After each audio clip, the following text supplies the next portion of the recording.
देखिए बीएड वाला मसला तो अभी तक हल हुआ नहीं और बेहतर होता कि सरकार पहले ये स्पष्ट कर देती कि बीएड वाले के साथ क्या होगा, उसके बाद 1 to 5 की परीक्षा होती तो ये बेहतर होता। तो परीक्षा में जो व्यवस्था की गई है धांधली सेटिंग रोकने के लिए, पेपर लीक रोकने के लिए, वो बहुत अच्छी व्यवस्था की गई, सराहनीय कदम उठाया गया है बीपीएससी के द्वारा। बीपीएससी के चेयरमैन अतुल प्रसाद सर के द्वारा बहुत सराहनीय कदम उठाया कि जो भी अभ्यर्थी कदाचार में संलिप्त पाया जाए उसको आगामी परीक्षाओं से प्रतिबंधित कीजिए और जेल भी भेजिए। तो ये बहुत अच्छा कदम उन्होंने उठाया, इसके लिए हम धन्यवाद देते हैं अतुल प्रसाद सर को। सबसे बड़ी बात है कि मेरा मोबाइल नंबर जो है वो सार्वजनिक है, तो अभ्यर्थियों के पास मेरा नंबर है। कहीं कुछ अगर उनको लगता है कि गलत हो रहा है तो तुरंत वो हमें बताते हैं कि हाँ यहाँ पे ये गड़बड़ी हो रही है। उसकी सूचना हम सरकार तक पहुँचाते हैं, संबंधित भर्ती आयोग तक पहुँचाते हैं ताकि उसमें सुधार किया जाए। संदेह जो है वो तो हम लोगों के मन में भी है कि परीक्षा के बाद कहीं सरकार ये ना बोल दे कि सुप्रीम कोर्ट का आदेश है इसलिए 1 to 5 को हम मेरिट लिस्ट में शामिल नहीं कर सकते हैं। परीक्षा से पहले ऐसा नहीं बोली, चूँकि अगर परीक्षा से पहले ऐसा होता तो जो फी लगा है फॉर्म भरने में उसको वापस करना पड़ जाता। हो सकता है यही वजह रही हो कि वो चुप्पी साध ली सरकार ने। सरकार से भी हमें मांग कर रहे हैं कि यही व्यवस्था दरोगा बहाली, सिपाही बहाली, बीएसएससी में क्यों नहीं लागू हो सकती है? हो सकती है ना, जब बीपीएससी में ये व्यवस्था लागू हो गई है और ऐसा करके दिखाया गया। इसमें सरकार का भी सहयोग है, बगैर सरकार के सहयोग का तो नहीं हो सकता ना। बीपीएससी द्वारा शिक्षकों की बहाली को लेकर आज एग्जाम दिया जा रहा है पटना में। इसका सेंटर भी हमारे साथ दिलीप हैं, छात्र नेता है। दिलीप जी, किस तरीके का एग्ज़ाम है और जो जितनी लगातार बातें हो रही थी कि बीपीएससी इस बार एग्ज़ाम जो है नहीं लेगी, बीएड को लेकर के मसला था, क्या लगता है ये सब हल हो जाएगा? देखिए बीएड वाला मसला तो अभी तक हल हुआ नहीं और बेहतर होता कि सरकार पहले ये स्पष्ट कर देती कि बीएड वाले के साथ क्या होगा, उसके बाद 1 to 5 की परीक्षा होती तो ये बेहतर होता। लेकिन अब तो खैर परीक्षा एक पाली की ख़त्म भी हो गई है, लेकिन परीक्षा में जो व्यवस्था की गई है धांधली सेटिंग रोकने के लिए, पेपर लीक रोकने के लिए, वो बहुत अच्छी व्यवस्था की गई, सराहनीय कदम उठाया गया है बीपीएससी के द्वारा। बीपीएससी के चेयरमैन अतुल प्रसाद सर के द्वारा बहुत सराहनीय कदम उठाया गया और इसमें उनका जो सहयोग है वो बिहार सरकार ने भी किया और जिला प्रशासन जो अलग अलग जिलों में सेंटर है वहाँ भी प्रशासन ने बहुत हद तक इनकी मदद की है, क्योंकि बगैर सरकार की और जिला प्रशासन की मदद के तो संभव नहीं था ये व्यवस्था। अतुल सर का जो एक नियम है कि अगर आप कदाचार करते हुए पकड़े गए तो 5 साल तक प्रतिबंधित कर दिया जाएगा एग्जाम से, ये कैसा लगा आपको? ये बिल्कुल सही है। ये तो हम लोग खुद मांग कर रहे थे, 5 सालों से ये मांग कर रहे थे कि जो भी अभ्यर्थी कदाचार में संलिप्त पाया जाए उसको आगामी परीक्षाओं से प्रतिबंधित कीजिए और जेल भी भेजिए। तो ये बहुत अच्छा कदम उन्होंने उठाया, इसके लिए हम धन्यवाद देते हैं अतुल प्रसाद सर को। बिहार में कोई भी एग्ज़ाम होता है सरकारी तो दिलीप पर जो नज़र है वो गड़ाए रहती है पूरी सरकार, पूरा मीडिया हाउस, ऐसा क्यों?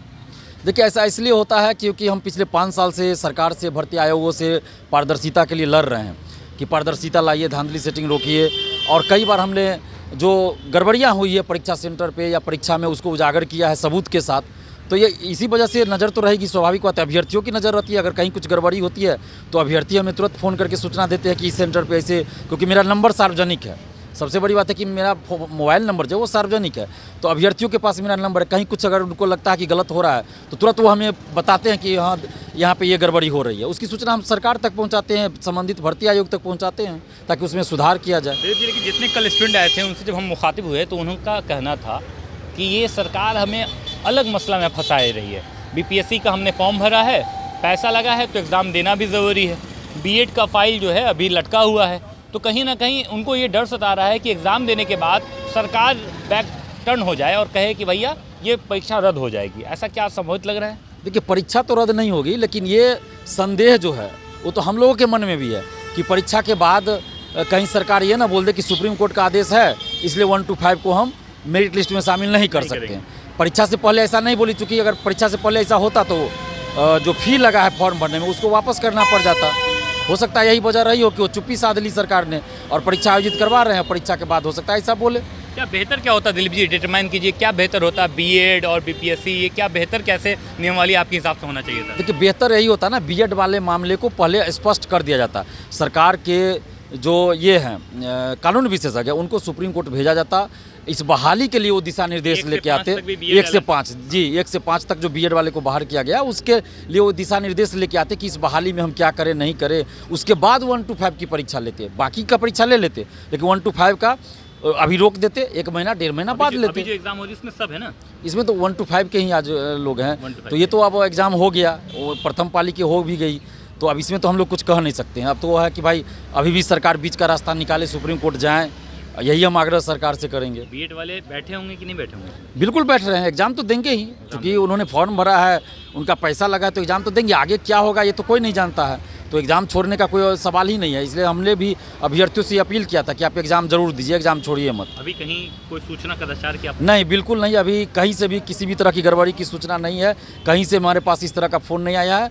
पूरी व्यवस्था चुस्त दुरुस्त है, बहुत अच्छे से एग्ज़ाम कंडक्ट हो रहा है, इसके लिए हम धन्यवाद देते हैं अतुल प्रसाद सर को। और साथ ही सरकार से भी हमें मांग कर रहे हैं कि यही व्यवस्था दरोगा बहाली, सिपाही बहाली बीएसएससी में क्यों नहीं लागू हो सकती है ना। जब बीपीएससी में ये व्यवस्था लागू हो गई है और ऐसा करके दिखाया गया, इसमें सरकार का भी सहयोग है, बगैर सरकार के सहयोग का तो नहीं हो सकता ना।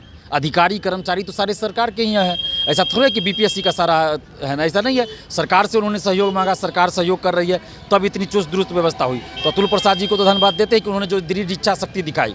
यही व्यवस्था बीएसएससी सचिवालय सहायक में या बीएसएससी के द्वारा बिहार के तमाम एग्जाम, बीएसएफसी में अभी देखिए धांधली हुआ, अमीन बहाली में जिस तरह से धांधली हुआ, तो क्या इन सब बहाली में इस तरह की पारदर्शिता नहीं लाई जा सकती है? बिल्कुल लाई जा सकती है। तो सरकार इस सब बहालियों में भी इस तरह की व्यवस्था लागू करे, ये हमारी मांग है। सिपाही बहाली जो होना है, 27,35,000 अभ्यर्थियों ने फॉर्म भरा है, 21,391 पदों पर बहाली होनी है, तो उसमें भी ये व्यवस्था लागू की जाए, ये हमारी मांग है सरकार से। चलिए बहुत बहुत धन्यवाद। हमारे जी, साथ धन्यवाद। छात्र नेता दिलीप थे, उनका कहना है कि अभी कहीं कदाचार का कोई संदेश नहीं आया है। हालांकि जिस प्रकार का जो नियम बदला है वो बेहद बेहद बेहद बेहतरीन तरीका है, और इससे कहीं ना कहीं बिहार सरकार के जितने आला अधिकारी हैं उनका ये मानना था कि दिलीप जो लगातार ये इस बात की मांग कर रहे थे कि 5 साल कदाचार युक्त लोगों को परीक्षा से निलंबित कर दिया जाए, वो फैसला सामने आया है, जिसको लेकर काफ़ी खुश है।